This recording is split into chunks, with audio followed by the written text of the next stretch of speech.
Hey, I'm Law. Hey, I'm Robin. We're in a class focused on racial difference. But instead of learning through textbooks, we learn through sharing our racial experiences with our classmates.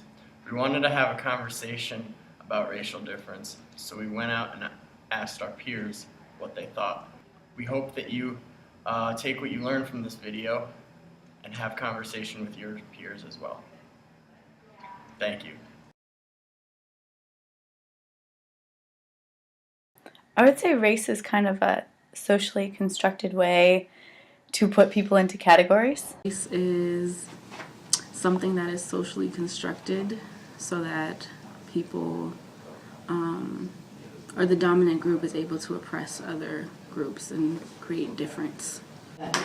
Race is a social construction that we have made in order to differentiate and categorize people based on how they look. Race is categories based on what you look like black, white, Asian, etc. Someone benefiting or some group of people being harmed because of their race or social standing. Oppression can be like a lot of different things. It can be like institutions that are designed to take privileges away from people and give them to like a select few, but it can also be like between two people, like someone can oppress me just the same way that an institution can by like dehumanizing you and like treating you differently. Oppression is a form of dominance that's inflicted on a minority group of people.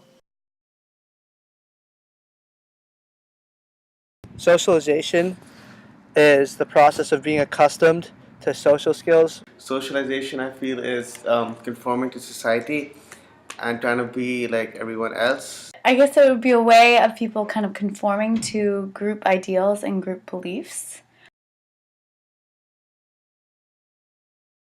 Well, I'm from Pakistan, so I'm definitely a minority here. So for me, I think it's kind of cool because when I tell someone where I'm from, it's like, I mean, they're interested and they're like, wow, really? How come? Cool, cool. All that stuff. I am biracial, so I am half black, half Native American, or part Native American, and part Canadian.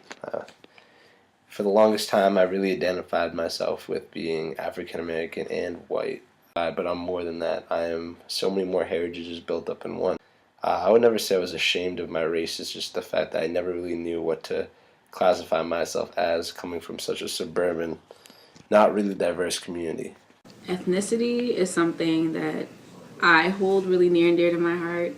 I feel like I identify as a Native woman and a black woman, and there's a lot of customs and beliefs that go along with that, into like how I've been raised and just the culture I've been surrounded by. And race is not something that I identify with. It's something that people perceive me as. So it's kind of like a shell that's covering who I really am. Because when people look at me, they don't know that I'm Native American and black. Basically, it just means that everyone is going to assume I'm black and proceed to treat me really well or really awfully.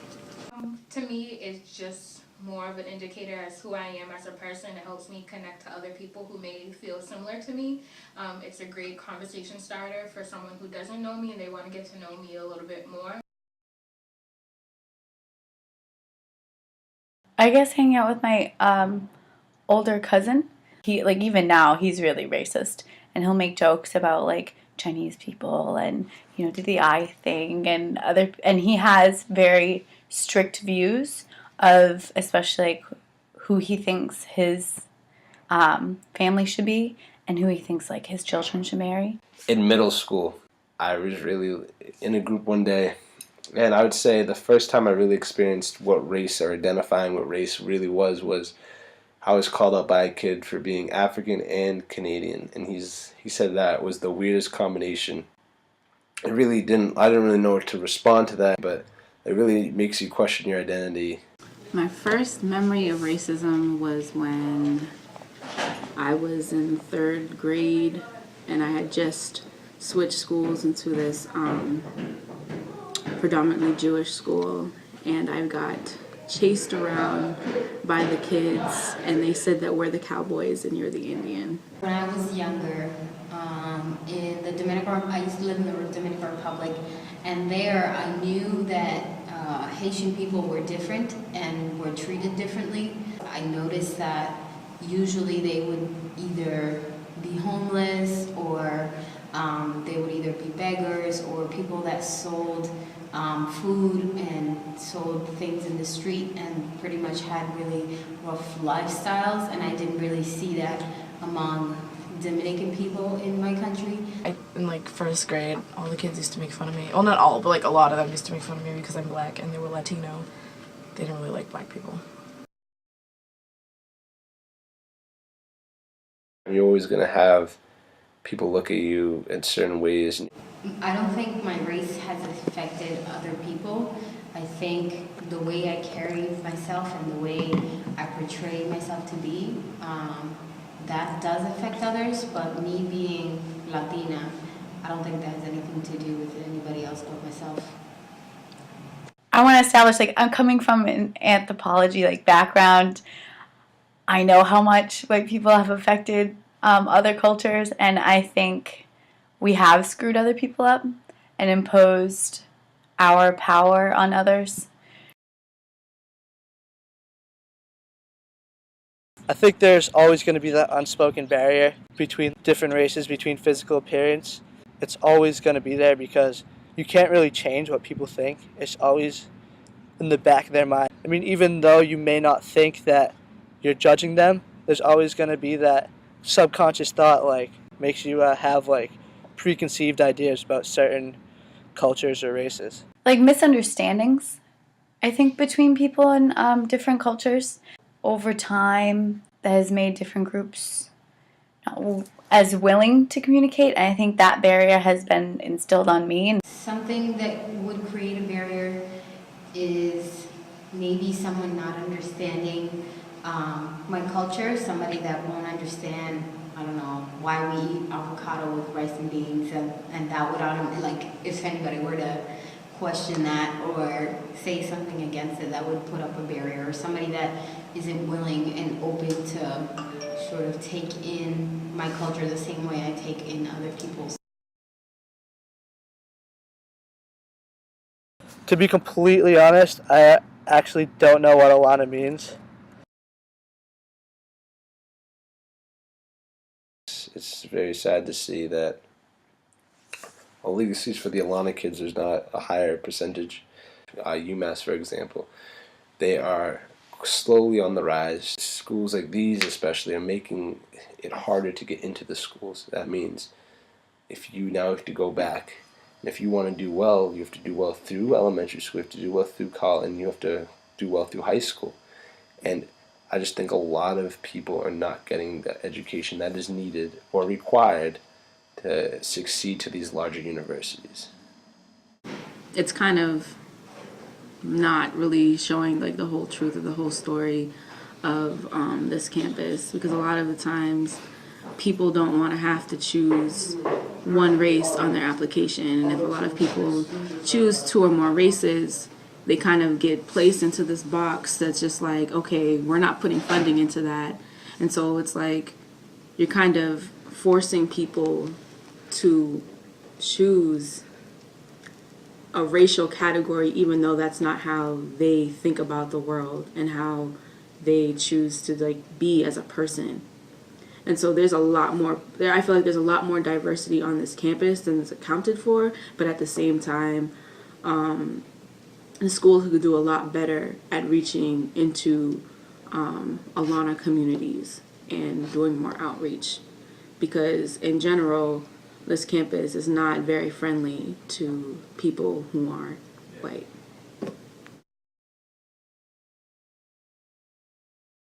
My race hasn't hindered my ability at all to receive a proper education. I mean, I don't know anyone whose race has hindered their ability to receive a proper education. And if I know of anyone's ability education being hindered by their race, I would speak up in a heartbeat. Yeah, I've had I've had a couple different teachers of different races. I actually like it because it brings a different perspective. So learning from teachers of different backgrounds is really cool. I think not only do we need to change the amount of minority groups represented in school, but we also need to represent them in the faculty. A lot of these areas that are being shut down, the education is just below par, and are in areas where high minorities live. And so I think that definitely affects that percentage. I've had to definitely advocate for myself a lot more than other people have. I've had to like fight to I guess prove to my professors and to my peers that I deserve to be here. And I've had to find other avenues in order to get what I needed as a student in order to be where I am today. But although that it's hindered my process of like having the same or similar college experience as other students on this campus, it's definitely made me a stronger person. Some of my friends that are from the same country as I am, they choose to live in places where they find like they find people from the same country because I guess they feel more comfortable. I can live wherever I find, so I don't really care if they're more Pakistanis or Indians in one place or Americans. It doesn't really matter. I don't think my race had anything to do with where I live. I chose Southwest because it's a lot more busier than where I was before. I do think my race has affected where I want to live on campus because there are certain places where I just don't feel like I would have groups of people that I could associate with. And as much as I like to think that race isn't really important and I accept all people of all races, there's the reality that I do feel more comfortable around people of color and people that have experiences like the ones that I've had and people that have had to struggle, or sometimes I'd like to extend that to say that I feel even more comfortable around people who are from similar or the same social class as I am, and I understand that they're from similar social class that I am. There are places in campus where I would definitely not live in because not only can I not afford them, but I know that I wouldn't find people that would have had the same experiences that I've had.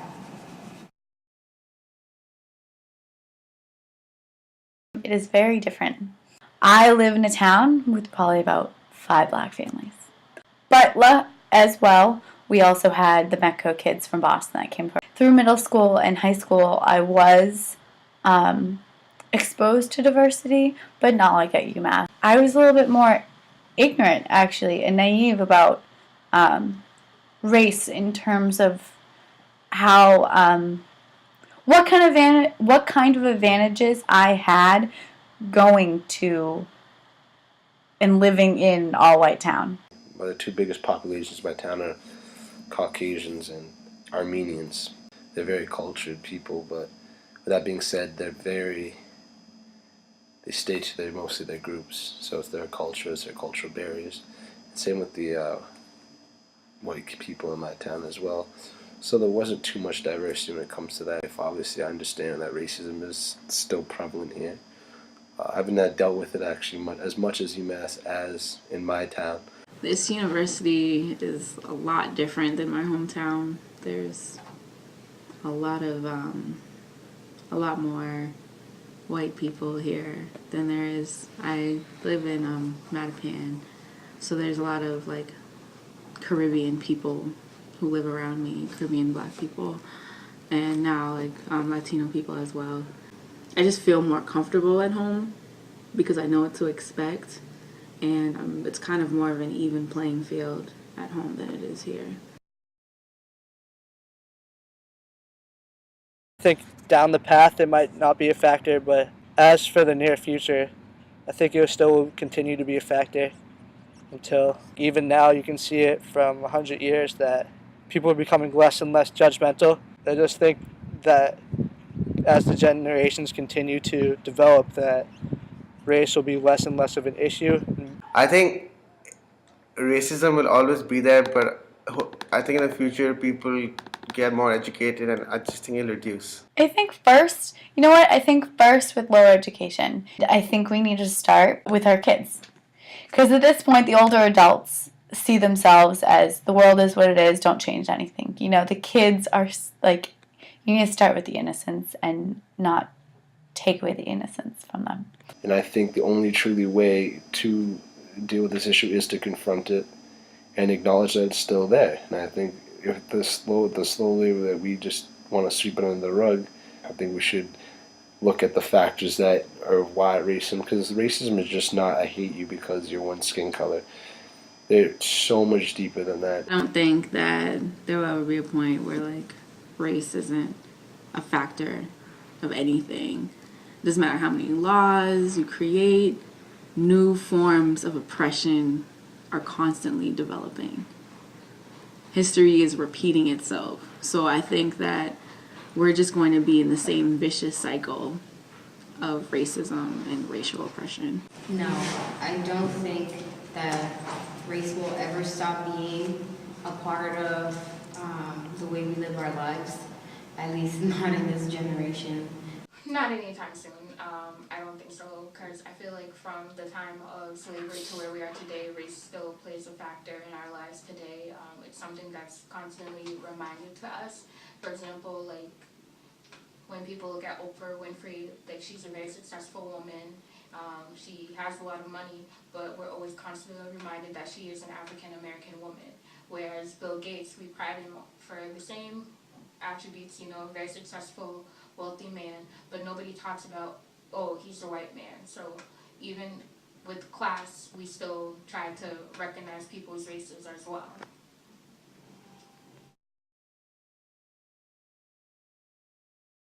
I just hope that everyone can understand that race doesn't have anything to do with the person you are, and I just hope that in the future everyone is more accepting. My hopes for racial equality is I think racial equality will someday not even exist. I mean, I think everyone should be equal. I think everyone should have the same resources to succeed as anyone else should. I think we should all be on an equal playing field. My hopes for racial equality is that one day we will reach that point, but the only way that we're really going to reach that point is if we get rid of race. And since, especially in this country, so much has been developed on the concept of race, that means that we have to basically redevelop this whole country and start from the ground up. I hope that I don't want to ask for colorblindness, because if we start to forget that there are differences in races and differences in people, differences in culture, then we sort of like lose the essence of humanity. And I wish that this were more of a societal norm, that we look at each other on the same level without forgetting that we're different. Yes, we have different experiences and different cultures, but that doesn't change the fact that, you know, we're all human beings and we all have the same rights. I don't think there should be any type of like privilege or lack thereof based on skin color. It's a realistic goal, and hopefully it'll come sooner than later.